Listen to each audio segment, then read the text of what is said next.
Shalom saudara, Beth Midras kita hari ini terambil dari Keluaran pasalnya yang ke-14, ayat yang ke-15 sampai dengan 31. Tetapi saya akan membaca dari ayat yang ke-27 sampai dengan 31 saja. Beginilah kata Tuhan bagi kita. Musa mengulurkan tangannya ke atas laut, maka menjelang pagi berbaliklah air laut ke tempatnya. Sedang orang Mesir lari menuju air itu. Demikianlah Tuhan mencampakkan orang Mesir ke tengah-tengah laut.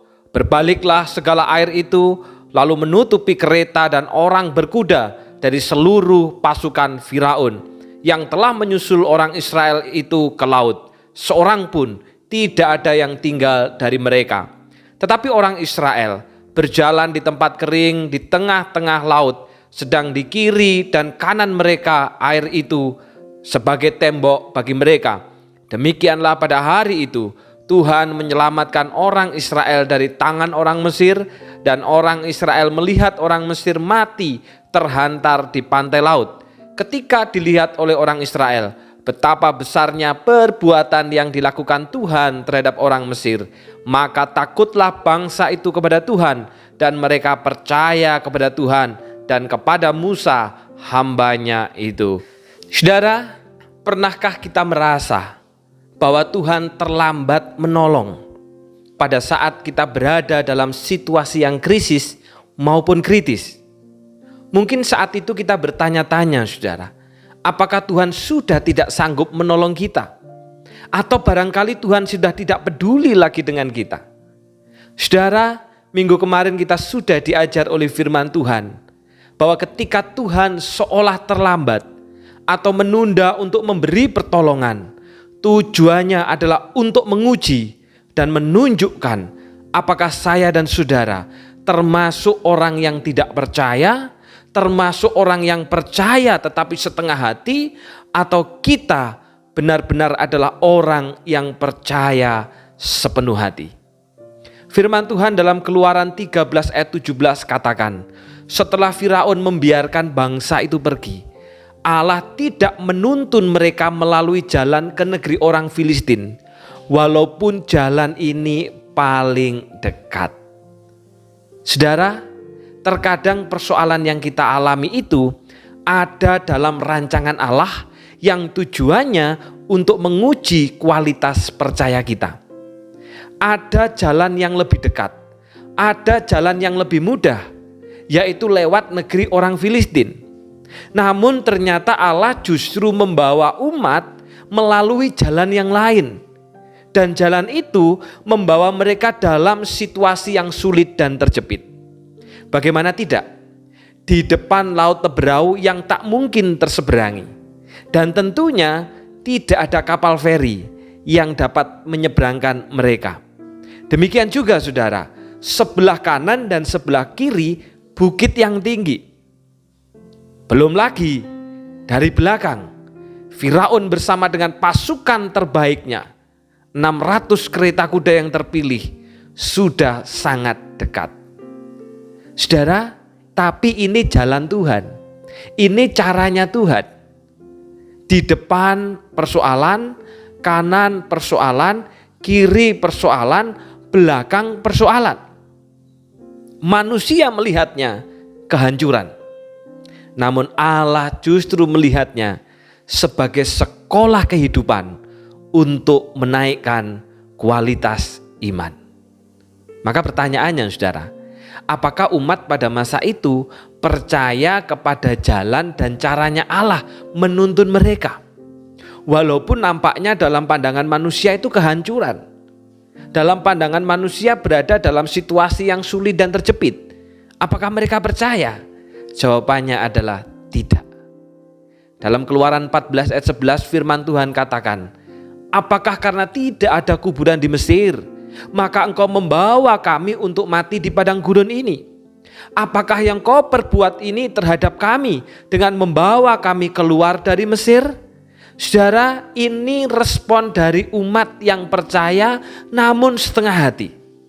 Ketika berada dalam sekolah kehidupan untuk menguji kualitas iman, mereka menyalahkan keadaan, mereka menyalahkan Musa, dan tentunya juga mereka menyalahkan Tuhan. Apa tidak ada kuburan di tanah Mesir sehingga engkau membawa kami ke padang gurun ini? Saudaraku, memang kenyataannya Firaun semakin dekat.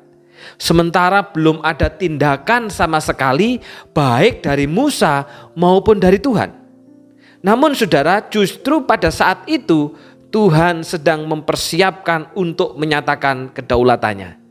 Ia tidak pernah terlambat untuk menolong umatnya sesuai dengan waktu yang telah Dia tentukan. Saudara, dengan caranya dan kedaulatannya, Allah bertindak. Entah Dia akan melalukan krisis itu secepatnya, atau Dia akan meningkatkan kekuatan anak-anaknya ketika menghadapi krisis dalam sekolah kehidupan. Yang pasti Allah tidak akan pernah terlambat. Yang Allah kehendaki dari kita umatnya, ketika berada dalam sekolah kehidupan, situasi yang nampaknya sulit, situasi yang nampaknya terjepit, situasi di mana seolah Allah itu terlambat, adalah percaya sepenuh hati dan bukan setengah hati. Tuhan memberkati.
Kita berdoa.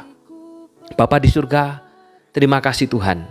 Firman-Mu hari ini mengingatkan kepada kami, supaya ketika kami berada dalam sekolah kehidupan, situasi yang sulit, situasi yang terjepit, situasi di mana seolah-olah Allah itu terlambat untuk menolong ataupun juga menunda pertolongan, kami diajar untuk percaya sepenuh hati dan bukan setengah hati. Mampukan umat-Mu Bapa untuk mempercayai Engkau.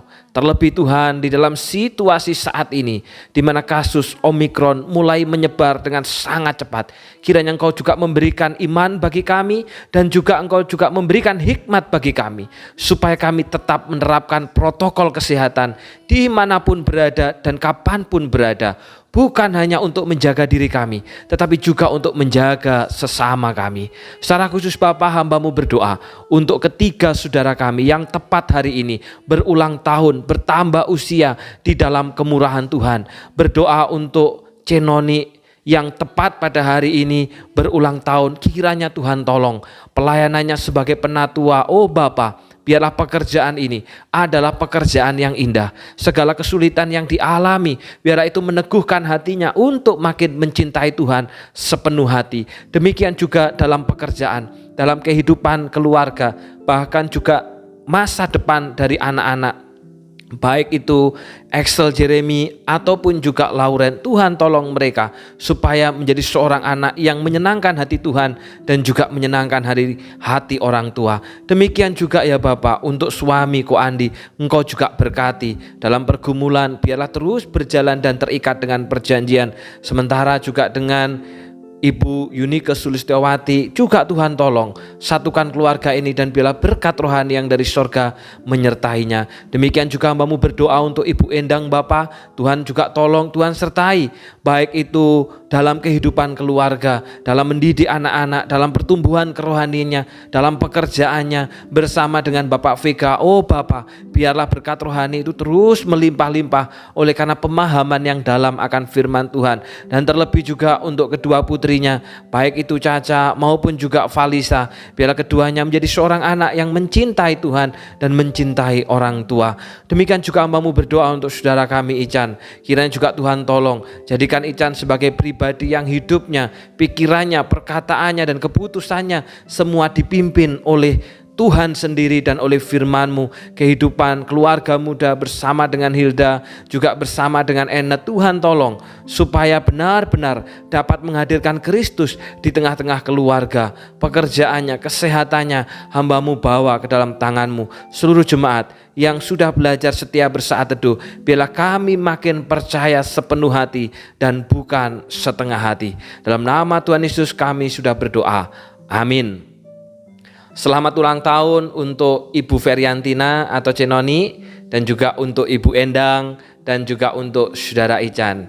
Biarlah kiranya saudara-saudara menjadi orang yang terus percaya sepenuh hati dan bukan setengah hati. Tuhan memberkati.